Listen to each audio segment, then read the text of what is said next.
Hey guys, Inferno here. Sorry I'm a little late on the video, but Dev Diary 5 for Czar was recently released, so let's talk about it. They start out by saying it's been another month of heavy production work with a focus on weapons, armor, map environments, and the skill system they talked about in the last diary.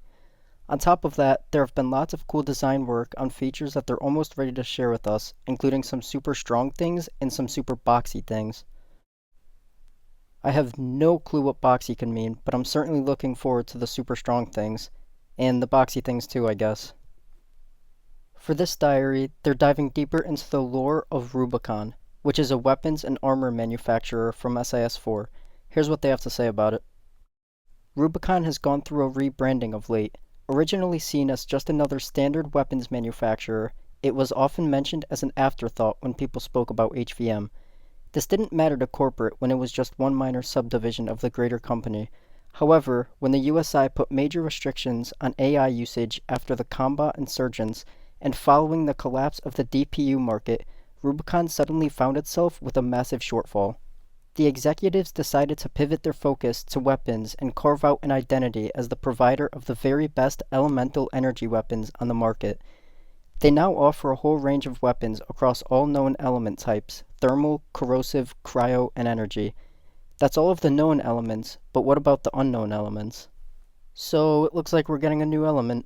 And usually I'm not into lore, but I found this super sick. I'm not sure if every weapon is created by one greater company or it's just HVM and Rubicon that are linked, but to me it's super cool to think that it's all the same company. Like they have a monopoly on all weapon production or something. And now it's time for their Q&A. Question 1. Will there be any vehicles to control, like a car, mech, drone, or plane during missions?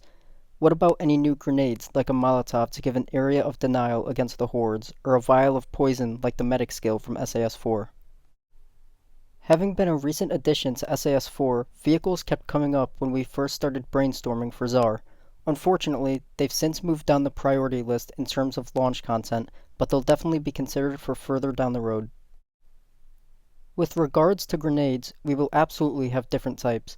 Going with the loadouts system, we knew that we wanted a variety of grenades to choose from, just like turrets.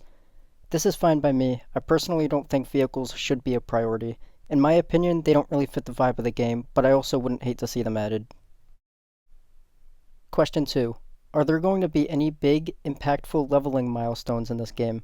The skill tree system in SAS-4 is fine, but I kinda miss the feeling of unlocking a new weapon in the older games. There will be big unlocks outside of the 3 class abilities, but none of them are specified in the diary.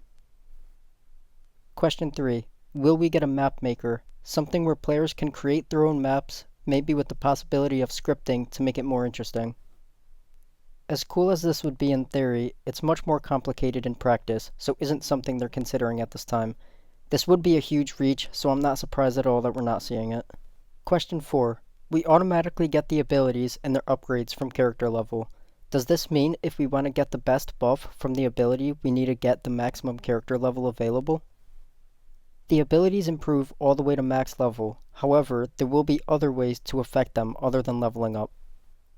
I like that the abilities improve until max level, but I can't really give any other opinions considering we don't know the other ways of improving the abilities.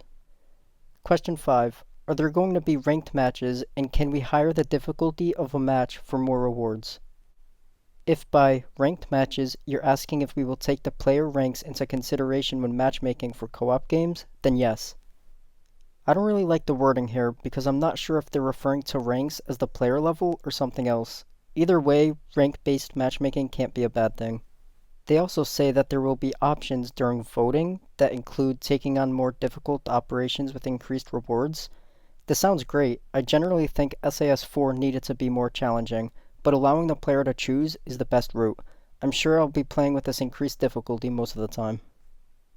Question 6. Will there be a Steam page for the game soon so we can wishlist it and buy it when it comes out?